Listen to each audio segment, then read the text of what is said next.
नमस्कार, मैं हूं संजय शर्मा। आप देख रहे हैं 4 PM news network. Rahul Gandhi ने हरियाणा के चुनाव को लेकर सख्त रुख अपनाया है और कहा है, पार्टी के लोगों से कहा है कि बहुत खराब बात है। पार्टी के नेता अपना हित ज्यादा देख रहे थे। हरियाणा में पार्टी की जगह है, पार्टी के हित की जगह। बात ठीक भी है, थाली में परसा हुआ एक चुनाव था जो कांग्रेस ने अपने हाथ से खिसका दिया। अभय दुबे जी के साथ आज बातचीत में हम इसका पूरा राजनीतिक विश्लेषण करेंगे कि इसका क्या-क्या असर पड़ेगा, क्या इंडिया गठबंधन के में कुछ असर पड़ेगा या फिर कांग्रेस और मजबूत होकर उभरेगी। अभय दुबे जी से हमने जानना चाहा, एक पत्रकार का फोन आया, उसने कहा कि कल्पना करो, अगर आतिशी के मकान को जो सील कर दिया गया, केजरीवाल का मकान, उसमें सोफे के अंदर से कुछ रुपए निकल आए, अलमारी के अंदर से निकल आए और कह दिया जाए ये तो केजरीवाल के रुपए थे, तो क्या सीन बनेगा। इस पे अभय दुबे जी का बहुत बढ़िया मजेदार जवाब था। साजिशें कुछ भी हो सकती है, भाजपा का कमाल कहीं पे भी दिख सकता है, उनका हुनर कहीं पे भी दिख सकता है, कोई नई बात नहीं है। तो बहुत रोचक, बहुत अच्छी बातचीत है, पूरी बातचीत सुनिएगा। चैनल को सब्सक्राइब और ज्वाइन जरूर करिएगा। चलते हैं अभय दुबे जी के पास। 4 PM न्यूज नेटवर्क में स्वागत है अभय दुबे जी आपका। हरियाणा के चुनाव के बाद कांग्रेस के अंदर भी कम घमासान नहीं मचा, तरह तरह की बातें सामने आई। राहुल गांधी ने एक बार कहा था और कई बार कहा था कि जो डरते हैं वो छोड़ के चले जाए। और राहुल गांधी ये बात कई बार कह चुके हैं कि पार्टी सर्वोपरि है, पार्टी के अंदर रह के पार्टी के लिए काम करना चाहिए। लेकिन गाय बगाए कई ऐसे लोग दिखाई दे जाते हैं जो पार्टी से ज्यादा अपना हित देखते हैं। दिन भर कल जो मीडिया में खबरें छपी उसमें यह चला कि राहुल गांधी ने इस मीटिंग में भी कहा, हरियाणा के नेता नहीं बुलाए गए, कहा कि हरियाणा के चुनाव में कई नेता ऐसे थे जो अपना हित ज्यादा देख रहे थे, पार्टी के हित से ज्यादा। तो ये महाराष्ट्र के लिए भी संकेत है, चुनाव होने वाले हैं। महाराष्ट्र के कुछ नेता भी ऐसे हैं जो बड़ बोले बयान देते हैं और उन बयानों पर पार्टी असहज होती है। तो कम से कम अब राहुल गांधी ने एक लाइन खींच दी कि भाई अपना हित बाद में देखना, पार्टी बचेगी तो सबका हित होगा। तो आप क्या लगते हैं, मानते हैं कि इस लाइन के बाद, इस स्टेटमेंट के बाद कांग्रेस के जो नेता इस तरह की बयानबाजी करते हैं, पहले अपना हित देखते हैं, क्या उन पर लगाम लगेगी? महाराष्ट्र के अंदर क्या पार्टी दोबारा से रिचार्ज होके चुनाव की तैयारी में जुट जाएगी, चुनाव में फतेह हासिल करने की रणनीति में जुट जाएगी? क्या लगता है आपको? संजय जी, मैं ये मानता हूं कि पार्टी जितनी बड़ी होगी, जितनी पुरानी होगी और तो उतनी ही ज्यादा उसके अंदर गुटबाजी होगी। भारतीय जनता पार्टी के अंदर भी बहुत गुटबाजी है। कम्युनिस्ट पार्टी जैसा संगठन, सीपीआईएम जैसा संगठन, जब दो राज्यों में उसकी सरकार थी, पश्चिम बंगाल में और केरल में, पश्चिम बंगाल में वो चुनाव नहीं हारते थे कभी भी। तो सीपीआईएम के अंदर बहुत गुटबाजी थी, उनकी पोलित ब्यूरो में गुटबाजी थी, उनकी सेंट्रल कमेटी में गुटबाजी थी। पार्टियों के अंदर गुटबाजी होना एक कोई ऐसी बात नहीं है जो कि नई अनोखी हो। और कांग्रेस की गुटबाजी तो लीजेंडरी है, वो तो जवाहरलाल नेहरू के जमाने में गुटबाजी थी। महात्मा गांधी के मुकाबले, महात्मा गांधी ने जब कहा था कि मेरे उम्मीदवार पट्टाभी सीतारमैया हैं, तो सुभाष चंद्र बोस उनके खिलाफ चुनाव में खड़े हो गए थे और सुभाष चंद्र बोस ने पट्टाभी सीतारमैया को हरा दिया था। तब महात्मा गांधी ने कहा था कि चूंकि मेरा उम्मीदवार हार गया इसलिए मैं इस्तीफा देता हूं। तो ये गुटबाजी कब से चली आ रही है, मेरा कहना यह है। गुटबाजी ये अपने आप में कोई एक समस्या नहीं है। समस्या यह है कि गुटबाजी के रहते हुए भी पार्टियां अपनी चुनावी रणनीति को सफाई के साथ में कैसे लागू करें। जब पार्टी के अंदर गड़बड़ होती है और गुटबाजी जो है वो भीतर घात में बदल जाती है, गुटबाजी जो है वो सैबोटाज में बदल जाती है, तब फिर पार्टी को नुकसान होता है। जैसे उत्तर प्रदेश में भारतीय जनता पार्टी की दुर्गति हुई, वो उनके खिलाफ नाराजगी जनता में तो थी ही, लेकिन अगर पार्टी के अंदर इतनी गुटबाजी नहीं होती और इतना भीतरघात नहीं होता उनकी पार्टी में, हर आदमी बाद में आरोप लगा रहा था एक दूसरे के ऊपर, तुम गद्दार हो, तुम गद्दार हो, मतलब एक दूसरे को सब गद्दार कह रहे थे। अगर ये स्थिति नहीं होती वहां पर, तो हो सकता है कि नुकसान होता भाजपा को, लेकिन इतना बड़ा नुकसान शायद नहीं होता।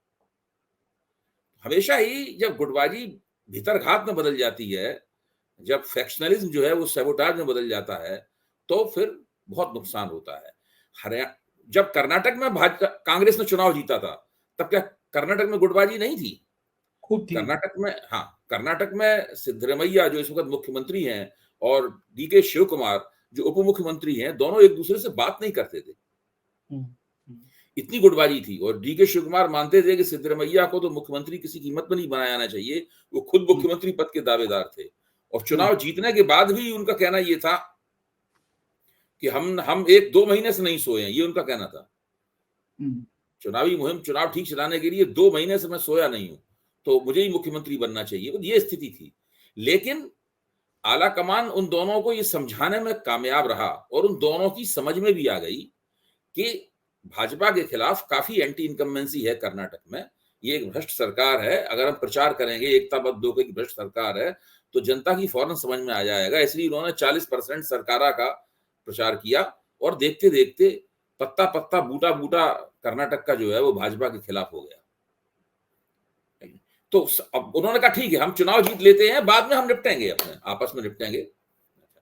आप हिमाचल प्रदेश को देखिए, हिमाचल प्रदेश में वीरभद्र सिंह का परिवार, सुक्खू, कई कांग्रेस के अंदर कई गुट थे, वो गुट आपस में लगातार संघर्षरत थे। लेकिन उनकी ये समझ में आ गया कि अगर इस वक्त भाजपा के खिलाफ नाराजगी है, तो हम अगर एकताबद्ध होकर लड़ेंगे तो चुनाव जीत जाएंगे, फिर सत्ता का कोई ना कोई हिस्सा सभी को मिलेगा। कोई मुख्यमंत्री बनेगा तो कोई उप मुख्यमंत्री बनेगा तो कोई गृह मंत्री बनेगा, सभी लोग सत्ता का लाभ उठाएंगे। तो वो कर गए। अच्छा, सबसे ज्यादा चुनाव जीतने की संभावना हरियाणा में थी। आज की तारीख में भी भारतीय जनता पार्टी के प्रवक्ता और उसके जानकार और उसके पैरोकार कहते हैं कि जीतने की स्थिति में तो कांग्रेस ही थी। ऊपर कुछ भी कहते रहे, अब अंदर बातचीत कीजिए, सब लोग कहते हैं कांग्रेस ही जीतने की स्थिति में थी। लेकिन वहां के जो गुट थे, उन गुटों ने इस बात की कोई परवाह नहीं की। उन्होंने कहा कि नहीं, हम चुनाव, ऐसी परिस्थिति बना दी, इससे चुनाव ही हार गए और काफी बुरी तरीके से हार गए सीटों के लिहाज से अगर देखा जाए तो राहुल गांधी ने जो कहा है कि इसमें पार्टी का किसी को ख्याल नहीं था, नेता लोग सब अपने अपने स्वार्थ के लिए काम कर रहे थे, उन्होंने बिल्कुल सही कहा है। लेकिन यहाँ पे थोड़ा सा राहुल गांधी को भी देखना पड़ेगा अपनी तरफ। उन्होंने, जो नेता लोग अपने स्वार्थ के लिए जो काम कर रहे थे, वो उसको रोक पाने में कामयाब क्यों नहीं हुए? वो एक ऐसी युक्ति क्यों नहीं खोज पाए कि नेता लोग अपने स्वार्थ के लिए काम ना करें, एक जीती जिताई बाजी को वो हाथ से ना निकलने दें। या राहुल गांधी ने कोशिश की तो उन्हें अपनी कोशिश में बड़ा भरोसा था कि हमारी कोशिश कामयाब हो जाएगी। भाई, एक मंच से उन्होंने कहा भी था राहुल गांधी ने कि ये सरकार सबकी सरकार होगी, साफ था, ये केवल जाटों की सरकार नहीं होगी। लेकिन आप ये देखिए कि ये जो आपके उड़ीसा वाले धर्मेंद्र प्रधान हैं और त्रिपुरा वाले विप्लव देव हैं, इन दोनों ने मिलकर योजना बनाई कि किस तरीके से ये प्रचार किया जाए कि कांग्रेस का मतलब है भूपेंद्र सिंह हुड्डा का परिवार और जाट वोट। ये उन्होंने प्रचार किया और वो अपने इस प्रचार को जनता के गले उतारने में, बहुत वोटरों की बड़ी संख्या के गले उतारने में वो कामयाब रहे। दूसरी चालाकी भाजपा ने यह की कि उन्होंने बिल्कुल इसका कोई शोर नहीं होने दिया। और मैं ये मानता हूं कि चुनाव जिस दिन वोट पड़े थे उसके करीबन शायद 1 हफ्ते पहले या उससे भी कम 4-5 दिन पहले बदलना शुरू हुआ। तब लोगों ने मन बनाया कि हमें वोट देना है। खासतौर से ओबीसी समाज ने मन बनाया, दलित वोटरों के एक बड़े हिस्से ने मन बनाया, और जो भाजपा के अपने वोटर जो थे, जिसके बारे में हम लोगों को उम्मीद थी कि ये भी भाजपा से छिटकेंगे, उन लोगों ने भी मन बनाया। फिर वो 4 तारीख को वोट डालने के लिए गए, 4 या 5 तारीख को वोट पड़े थे शायद, हाँ 5 तारीख को वोट है, 5 तारीख को, हाँ 5 तारीख को वोट डालने गए और उन्होंने बड़े पैमाने पर भारतीय जनता पार्टी के लिए वोट कर दिया। तो ये जो हुआ, इसको समझ पाने में कांग्रेस के रणनीतिकार नाकाम रहे। मैं ये मानता हूं कि कांग्रेस, केवल जो लोग चुनाव में पार्टी थे, यानी चुनाव में जो चुनाव लड़ रहे थे, जैसे कुमारी सैलजा, सुरजेवाला और हुड्डा, ये तो चुनाव लड़ रहे थे, तो उनकी तो बात छोड़ दीजिए, चुनाव लड़ रहा था उसकी ज्यादा कुछ समझ में नहीं आता। लेकिन कांग्रेस के अपने पर्यवेक्षक तो होंगे वहां पर, आला कमान की तरफ से तैनात किए हुए लोग तो होंगे जो देख रहे होंगे कि भाई आला कमान ने जो रणनीति बनाई थी वो जमीन पर उतर रही है, उतर रही, या ये काम भी उन्होंने हुड्डा को दे दिया था, ये सवाल है। भाई पूछना ये चाहिए राहुल गांधी को कि जिन लोगों के जिम्मे हरियाणा का चुनाव दिया गया था, वो लोग क्या कर रहे थे? वो जमीन पर जब ये परिवर्तन हो रहा था तो उस परिवर्तन को देख पाने में समर्थ क्यों नहीं हुए? आप भूपेंद्र, क्यों आखिरकार जो व्यक्ति चुनाव नहीं लड़ रहा है उसको चुनाव का इंचार्ज क्यों बनाया जाता है? इसीलिए बनाया जाता है कि वो जरा थोड़ा सा एक हाथ पीछे खड़ा होकर, एक हाथ दूर खड़ा होकर सारी परिस्थिति का आकलन करता है, देखता है। हाँ, वो किसी गुट में नहीं होता, वहां के उस प्रदेश का होता ही नहीं है, वो तो बाहर से बुलाया जाता है। तो ऐसा आदमी कौन था कांग्रेस की तरफ से, सवाल इस बात का है।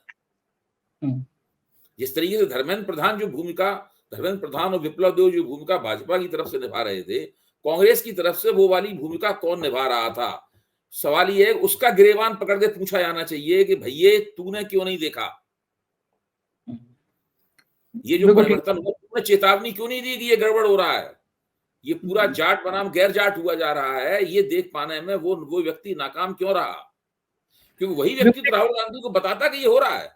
बिल्कुल सही बात। दूसरी बात अभय जी, मैं ये जानना चाह रहा हूँ कि एक बयान आता है, जैसे मध्य प्रदेश का चुनाव था, कमलनाथ का बयान आ गया, कौन अखिलेश वखिलेश, दीपेंद्र हुड्डा का बयान आ गया, यहाँ समाजवादी पार्टी के कोई जनाधार नहीं है। सीएनटीएस का आंकड़े एक बड़े पत्रकार ने ट्वीट किया, उसने लिखा है कि किस जाति के कितने वोट गए। उसमें जो वोट प्रतिशत है वो कांग्रेस को यादव वोट 25% और भाजपा को 62%। कांग्रेस के तरफ से यादव मतदाता काफी सीटों पर प्रभावशाली हैं। अदर बैकवर्ड 32% कांग्रेस को, 47% बीजेपी को। जाटा वोट जरूर कांग्रेस को ज्यादा मिले, और 50 और 35, और अदर शेड्यूल कास्ट 33% कांग्रेस और 45% हो। लेकिन मैं खास तौर से बात करना चाहूंगा, Yadav 25% Congress, 62% BJP, other OBC 32% Congress. तो ताज्जुब है संजय जी कि कांग्रेस को 25% ज्यादा वोट कैसे मिल गए? अगर कांग्रेस को 25% ज्यादा वोट मिल गया है, देखिए दक्षिण हरियाणा का एक बड़ा इलाका अहीरवाल कहलाता है। हाँ, वो यादव लैंड है, यादव पट्टी है पूरी की पूरी। तो वो जो यादव पट्टी है, वो यादव पट्टी पिछले करीबन 20 साल से लगातार भारतीय जनता पार्टी की समर्थक है। ये वो यादव नहीं है जो उत्तर प्रदेश में अखिलेश जी के नेतृत्व में भाजपा के खिलाफ लड़ते हैं, या तेजस्वी यादव, लालू यादव के नेतृत्व में बिहार में भाजपा के खिलाफ लड़ते हैं। ये दूसरे तरह के यादव है। ये यादव आपको बहुत ज्यादा पढ़े लिखे मिलेंगे, आपको घरों घरों में इंजीनियर, डॉक्टर, बहुत मतलब लोग मिलेंगे। वैसे योगेंद्र जी रेवाड़ी के रहने वाले हैं, हमारे मित्र योगेंद्र यादव, वो भी उसी इलाके के यादव हैं। अब योगेंद्र जी की परिवार में देखेंगे तो आप देखेंगे बहुत लोग, योगेंद्र जी खुद प्रोफेसर हैं, बहुत लोग MBBS मिलेंगे आपको। तो वो उत्तर प्रदेश और बिहार का जो यादव समाज है, उससे भिन्न किस्म का समाज है। उनका एक राज परिवार भी रहा है, उनका एक रियासत भी रही है। तो हरियाणा के पहले मुख्यमंत्री भी यादव थे, राव वीरेंद्र सिंह जो थे वो यादव थे, मतलब तो तब से अहीरवाल की आत्म छवि ये बन गई है कि भाई हमको ही मुख्यमंत्री पद मिलना चाहिए। और वो भारतीय जनता पार्टी का लंबे अरसे से समर्थक है। एक जमाने में कांग्रेस का हुआ करता था, लेकिन अब तो लंबे अरसे से भाजपा का समर्थक है। तो उसमें अगर यादवों के 25% वोट मिल गए कांग्रेस को, तो मैं समझता हूँ बहुत ताज्जुब है, वो कांग्रेस को मिलने वाले थे नहीं। मैं आपको बताऊं कि अखिलेश भी जाते हैं वहां प्रचार करने के लिए, और तेजस्वी यादव को भी बुला लिया जाता प्रचार करने के लिए, तब भी कोई ज्यादा खास फर्क पड़ने वाला था नहीं। खास फर्क केवल तभी पड़ता जबकि उन यादवों में से किसी एक बड़े नेता को यह एहसास होता कि सत्ता में उसकी भी भागीदारी होने वाली है। देखिए आजकल जमाना ये नहीं है कि आप किसी की खूबसूरती की तारीफ करके नहीं उसे पटा सकते राजनीति में। आप आप बड़े विद्वान हैं, आप बहुत अच्छा भाषण देते हैं, वाह वाह आपका क्या कहना, आप तो बहुत बड़े नेता हैं, ये कहने से वो आपके पक्ष में नहीं आएगा। वो अकेले आ गया तो उसके साथ उसकी समुदाय के वोटर नहीं आएंगे। आपको उसे ये आश्वासन देना पड़ेगा, और वो आश्वासन ठोस रूप से जमीन पे दिखना चाहिए कि भाई हम चुनाव जीतेंगे तो उसमें आपको उसमें हिस्सा मिलेगा सत्ता में। भाई शैलजा को इतना ज्यादा पटाया गया, इतना ज्यादा समझाया गया, वो क्यों नहीं मानी आखिर तक? क्योंकि उन्हें पूरी तरह यकीन था कि हमें कुछ नहीं मिलने वाला है इस सरकार में। रणदीप सिंह सुरजेवाला को यकीन था कुछ नहीं मिलने वाला। बोले हमारे कहने पे 3 टिकट नहीं दिए गए तो हमें मिलेगा क्या? सही बात है। शैलजा कहना था कि भाई कहना होगा शैलजा का कि हमारे कहने पे 6-7 कुल टिकट दिए गए हैं, तो हमें मिलेगा क्या इस सत्ता में? हुड्डा साहब बन जाएंगे और जो मन में आए करेंगे। तो ये जो स्थिति है ना, आपको सब लोगों को बैठा के टिकट का ठीक से बंटवारा होना चाहिए था। दूसरे, आला कमान की तरफ से समझ ये पेश करनी चाहिए थी सबके सामने कि भाई मुख्यमंत्री का पद खुला हुआ है, सब लोग मेहनत करो, चुनाव जिताओ, उसके बाद में मुख्यमंत्री बनाया जाएगा। ऐसा ना करके हाँ। आला कमान ने अघोषित रूप से पहले ही कह दिया कि भाई हमारे मुख्यमंत्री होने वाले मुख्यमंत्री तो भूपेंद्र सिंह हुड्डा है। इस तो कारण सब कुछ गड़बड़ा गया। बिल्कुल ठीक तो कह रहे हैं। अच्छा, भूपेंद्र सिंह हुड्डा की कोई मदद ही नहीं की। हाँ, लेकिन मैं ये जानना चाहता हूँ कि अगर ये मैसेज होता, वहाँ पे कुछ समय अरविंद केजरीवाल के संग में लाए गए होते, 3-4 सीटें दे दी गई होती, केजरीवाल की सभा होती, अखिलेश यादव की सभा होती, मतलब इंडिया गठबंधन का जो गुलदस्ता था, अगर वो गुलदस्ता वहाँ नजर आ रहा होता, तो क्या 2-3% वोट नहीं बढ़ता कांग्रेस का? नहीं, बराबर का नफा होता है। नहीं, मैं आपकी इस बात से इनकार नहीं कर रहा, ये हो सकता था, लेकिन राज्यों के चुनाव इस तरह नहीं लड़े जाते संजय जी। मेरा निवेदन ये है कि राज्यों के चुनाव लड़ने का ये तरीका नहीं होता, ये लोकसभा के चुनाव लड़ने का तरीका है। मुझे नहीं लगता कि कहीं भी राज्यों के चुनाव इस तरह लड़े जाते हों, और उस वक्त तब भी उस सूरत में जबकि आपकी पार्टी ही वहां पर प्रमुख विपक्षी दल हो। भाई कोई हरियाणा में कोई गठजोड़ तो नहीं, कांग्रेस किसी गठजोड़ का नेतृत्व नहीं कर रही थी। हरियाणा में तो 2 पार्टी सिस्टम है, भाजपा बनाम कांग्रेस।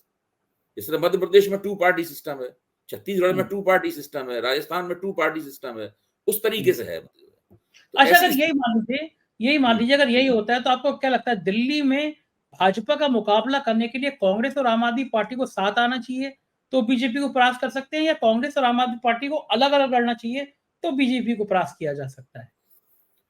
देखिए, अभी तक तो बीजेपी को 3 बार परास्त किया जा चुका है, अलग अलग लड़के ही लगातार हर चुनाव में परास्त किया जा रहा है। उससे पहले कांग्रेस बिना किसी से गठजोड़ किए हुए बीजेपी को परास्त करती थी। दिल्ली की स्थिति अलग है इन राज्यों से। दिल्ली में भाजपा का वोट एक जगह ठिठका हुआ है। दिल्ली में पिछले 45-50 साल से भाजपा का वोट एक जगह ठिठका हुआ है, वो उस जगह से बढ़ने के लिए तैयार नहीं है। भाजपा ने ऐसी कोई कोशिश भी नहीं की कि हमारा वोट बढ़े। भाजपा ने अपना कोई नेता भी नहीं बनाया। जनसंघ के जमाने के 2-3 नेता थे, उसमें एक थे मदन लाल खुराना और दूसरे थे साहब सिंह वर्मा। उन दोनों नेताओं को एक एक बार मुख्यमंत्री बनने का मौका मिल गया। उसके बाद से भाजपा के पास स्थानीय स्तर का कोई भी नेता आज तक बना नहीं दिल्ली में, या आला कमान ने बनने नहीं दिया। एक व्यक्ति नेता बन सकता था, इसका नाम था डॉक्टर हर्षवर्धन। डॉक्टर हर्षवर्धन नेता बन सकता था, क्योंकि डॉक्टर हर्षवर्धन के नेतृत्व में 2013 में भारतीय जनता पार्टी ने 31 सीटें प्राप्त की थी। वो बहुमत से थोड़ी ही दूर रह गए थे। अगर उस वक्त हर्षवर्धन के नेतृत्व में भाजपा ने तय किया होता कि हम हर कीमत पर सरकार बनाएंगे, हम एक गठजोड़ सरकार बनाएंगे, अकेले सरकार नहीं बनाएंगे, तो फिर आम आदमी पार्टी और कांग्रेस के नेतृत्व में वो पहली वाली सरकार नहीं बनती, जो कि महीना 1.5 महीना ही चली थी केवल।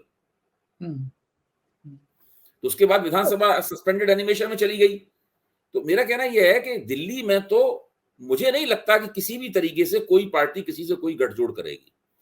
तीनों पार्टियां अलग अलग चुनाव लड़ेंगी, और एक बार फिर आम आदमी पार्टी की कोशिश होगी कि कांग्रेस की एक भी सीट ना आने पाए। क्यों कांग्रेस ने अगर ऐसा प्रदर्शन किया जो उसकी सीटों के कन्वर्जन की तरफ वो बढ़ने लगी, यानी उसका वोट 15 से 20% के आसपास हो गया, बिना इसके सीटों कन्वर्जन तो नहीं होता है, तो फिर कांग्रेस की सरकार भी नहीं बनेगी, आम आदमी पार्टी की भी नहीं बनेगी, फिर वहां भाजपा की सरकार बनेगी। दिल्ली की स्थिति है, बड़ा टिपिकल हो जाएगा। अच्छा, ये संसद दिल्ली के अंदर जो त्रिकोणात्मक मुकाबला है, वो उस त्रिकोणात्मक मुकाबले को आम आदमी पार्टी कोशिश करके सीधे मुकाबले में बदल देती है, और जो तीसरा पक्ष होता है वो 5-7-8% वोट लेकर कोने में सिमट जाता है। इसका नाम कांग्रेस है, इसलिए एक भी सीट नहीं मिलती। अच्छा, मान लीजिए अगर कांग्रेस और आम आदमी पार्टी एक साथ मिलकर लड़े, तालमेल के संग लड़े, तो क्या स्थिति बनेगी? मुझे नहीं लगता कि वो एक साथ मिलकर लड़ना चाहेंगे। ओके। हाँ, क्योंकि जैसे ही इंडिया लोकसभा का चुनाव हुआ, आम आदमी पार्टी ने अपनी तरफ से गठजोड़ तोड़ दिया। हरियाणा में कांग्रेस ने गठजोड़ तोड़ दिया अभी तुरंत। हरियाणा में दोनों के बीच में गठजोड़ कराने की राहुल गांधी ने कोशिशें की, अरविंद केजरीवाल भी इस पक्ष में थे, लेकिन स्थानीय नेताओं ने होने नहीं दिया गठजोड़ वहां के। इस मामले में सब नेता एक थे हरियाणा में कांग्रेस के, कि आम आदमी पार्टी से गठजोड़ ना हो जाए। इसमें सुरजेवाला और शैलजा और भूपेंद्र सिंह हुड्डा इस बात पे एकमत थे कि आम आदमी पार्टी को हम कोई सीट नहीं देंगे। एक साथ आ गए। अच्छा, बड़ी मजेदार, मुझे दिल्ली के एक पत्रकार साथी ने फोन किया और उन्होंने कहा कि बंगला सील हो गया है, आतिशी वाला, मुख्यमंत्री वाला। तो जिस तरह अखिलेश यादव का जो बंगला खाली कराया गया है, अभय जी बहुत मजेदार किस्सा मैं अपने दर्शकों को बता दूं कि जब अखिलेश यादव का बंगला खाली कराया गया तो पता नहीं मेरे दिमाग में क्या सूझी। मेरा फोटोग्राफर है सुमित कुमार, मैंने उससे कहा कि अखिलेश जी के बंगले को फोटोग्राफी पूरी करके और वीडियो बना लेना। तो उसने कहा भी मतलब सबने कहा कि अब तो बंगला खाली हो चुका है। मैं कहा तब भी देखेंगे कि कैसा है। मैंने अभय जी पूरे जब खाली हुआ तो मैंने पूरे फोटो खिंचाए उसके, पूरा वीडियो बनवाया। अगले दिन से अभियान चल गया कि अखिलेश जी अपने टोटी चुरा के ले गए। बड़ा भयंकर अखिलेश पे हमला हुआ। आज तक उनके ऊपर टोटी को लेके आरोप लगाते रहते हैं। जब दिल्ली के बड़े-बड़े नेताओं ने बीजेपी ने प्रेस कॉन्फ्रेंस करी कि साहब टोटी चोरी हो गई, तोड़-फोड़ हो गई, तो हमने अपने अखबार में फुल पेज छापा। बल्कि मैं तो ये मानता हूँ जो बीजेपी की सरकार ने मुझ पे कार्रवाइयाँ कराई वो शायद उसका रिएक्शन था। मैंने फुल पेज छापा कि ये झूठ बोल रहे हैं। ये रहे फोटोग्राफ मकान खाली करने के बाद और मेरे कैमरे में यानी सुमित के कैमरे में डेट भी पड़ी हुई है, टाइम भी पड़ा हुआ है। कोई भी आके चेक कर ले। इसमें सब टोटी भी लगी हुई है, सब जगह ठीक-ठाक भी है।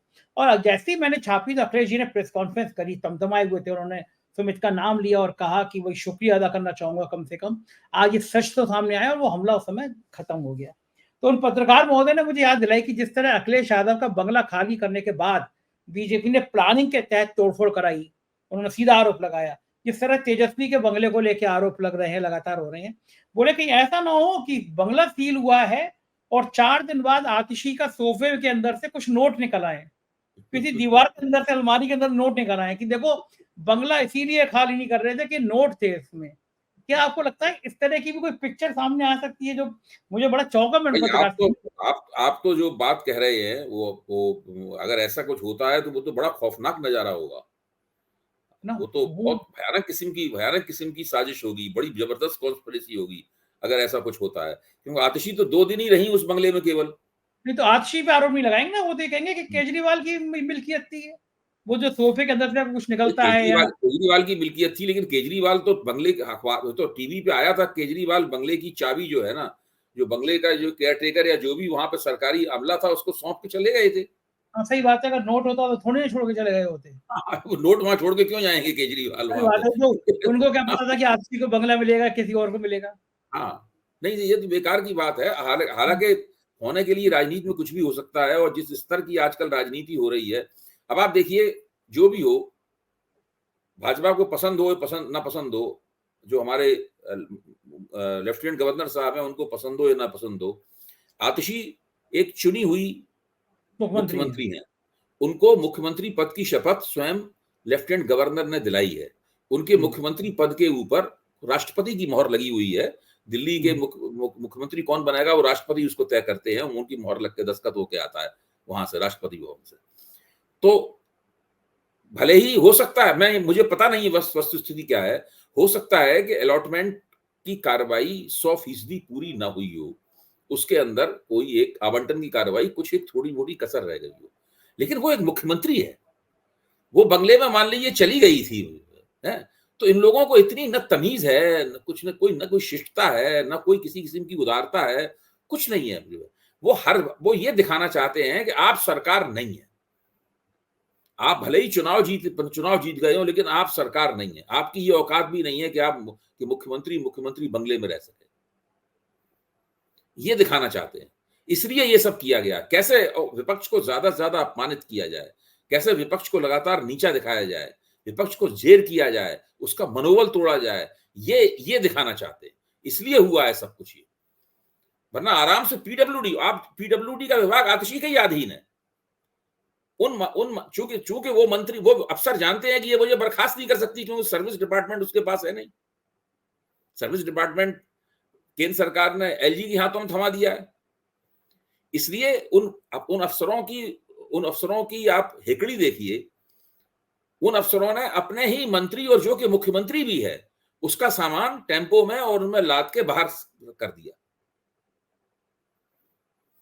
अच्छा, अगर अभी खुदा न खास्ता साल 2 साल में या 6-7 महीने में कोई ऐसी स्थिति बदल जाए कि वो सारे अधिकार जो एलजी के पास हैं दोबारा दिल्ली के मुख्यमंत्री के पास आ जाएं, तो यही सारे के सारे अफसर आतिशी के सामने बिल्कुल साष्टांग दंडवत करते हुए नजर आएंगे, लेटे हुए नजर आएंगे।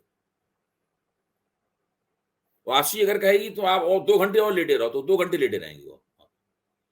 तो ये स्थिति है। आप इसको क्या कहेंगे, आप बताइए। और भाजपा वाले सोचते हैं कि उन्होंने बड़ा राजनीतिक तीर मार लिया इसमें। तो आप उनकी नासमझी देखिए। क्या आप समझते हैं दिल्ली की जनता को उसमें बड़ा मजा आया होगा? हो सही सकता बात। है कि भाजपा का जो एक विचारधारात्मक आधार है, एक कट्टरपंथी तबका है जो भारतीय जनता पार्टी, संघ और हिंदुत्व की विचारधारा को, भाजपा के सारे वोटर नहीं है, मैं ये नहीं कह रहा हूँ जो 33-34% भाजपा को वोट मिलते हैं सारे ऐसे हैं। उसमें से एक छोटा हिस्सा जो है 5-10% का, हो सकता है उसको कोई आनंद आया हो, उसमें मजा आया हो। लेकिन जनता जनता इस तरह की बातों से बहुत नाखुश होती है मन ही मन। जनता सोचती क्या कर रहे हैं, तमीज नहीं है इन लोगों को बिल्कुल जरा भी। और आतिशी काफी लोकप्रिय रहता है। आपने आतिशी का, मैंने तो आतिशी के कुछ ऐसे भाषण सुने हैं। हम लोगों ने एक विश्वविद्यालय की तरफ से कार्यक्रम आयोजित किया था, उसमें शिक्षा मंत्री के तौर पे उनको बुलाया था। उस वक्त वो शिक्षा मंत्री थी, मुख्यमंत्री तो नहीं, अभी बनी है। इतना सुंदर उन्होंने भाषण दिया था, इतनी अच्छी हिंदी, इतना सुंदर भाषण, इत्मीनान से, बिना कुछ कहीं से पढ़े हुए, कुछ नहीं, इतना बेहतरीन भाषण दिया था कि तमाम यूनिवर्सिटी के प्रोफेसर और तमाम भरा हुआ था इंडिया एंट्रेंस सेंटर का हॉल, बड़ा वाला हॉल। सब लोग कितने खुश हुए उस भाषण को सुन के, भाई कितनी योग्य महिला जो है वो दिल्ली की शिक्षा मंत्री बनी है मनीष सिसोदिया के बाद में। और ये जो ये कर रहे हैं लोग, ये सब इनके खिलाफ जाएगा। मैंने कल भी इस बात को कहा था और आज भी कह रहा हूं, कल भी कहूंगा कि जब भारतीय जनता पार्टी दिल्ली में लगातार आम आदमी पार्टी के हाथ से चौथा चुनाव हारेगी, तब इनको हम लोग याद दिलाएंगे कि तुमने क्या किया था और उसका तुम्हें क्या फल मिला। बिल्कुल ठीक बात है। संजय सिंह ने तो ट्वीट भी किया है कि नवरात्रि के दिन तुमने एक महिला का सामान इस तरह टेम्पो में भर के भेज दिया। देखो महिला आज भी कितनी मेहनत से काम कर रही है। तो फोटो है, मेरे सील वाले सामान सामने रख के आतिशी काम कर रही है। देश की सबसे पढ़ी लिखी महिला है, इतनी काबिल, इतनी योग्य महिला है वो, उसको मुख्यमंत्री बनाया। दूसरे महिलाओं के सम्मान की बात करते हो, उसका सामान जिस तरह टेम्पो में भर के बाहर भेजा भेजा गया, तो क्या महिलाओं को नहीं लगा होगा कि ये महिलाओं का अपमान कर रही है नहीं नहीं, बीजेपी? महिलाओं को नहीं, पुरुषों को भी लगा होगा। इसको केवल महिलाओं के मत जोड़िए आप, में तो महिलाओं को लगा ही होगा, पुरुषों को लगा होगा, नौजवानों को लगा होगा। आतिशी बहुत युवा है, उसको, वो नौजवानों को लगा होगा। ये लोग बहुत गलत काम कर रहे हैं, मैं आपको बताऊं कि जिस तरह ये हरकत कोई राजनीति है, इसको आप राजनीति कहेंगे? बिल्कुल ठीक बात है। और यही यही शायद पतन की पराकाष्ठा बन जाती है जब सत्ता हाँ, का अहंकार सिर पर चढ़कर बोलता है। बहुत-बहुत बिल्कुल। शुक्रिया अभय जी, आपने इतना कीमती समय दिया। बहुत-बहुत थैंक यू, आभार। तो ये अभय द्विवेदी जी थे और आपने सुना कितनी बढ़िया तरीके से राजनीतिक बातें उन्होंने समझाई। मुझे लगता है कि, मुझे यकीन भी है कि आपको चर्चा पसंद आई होगी। बहुत-बहुत शुक्रिया आपके इस प्यार के लिए। Thank you.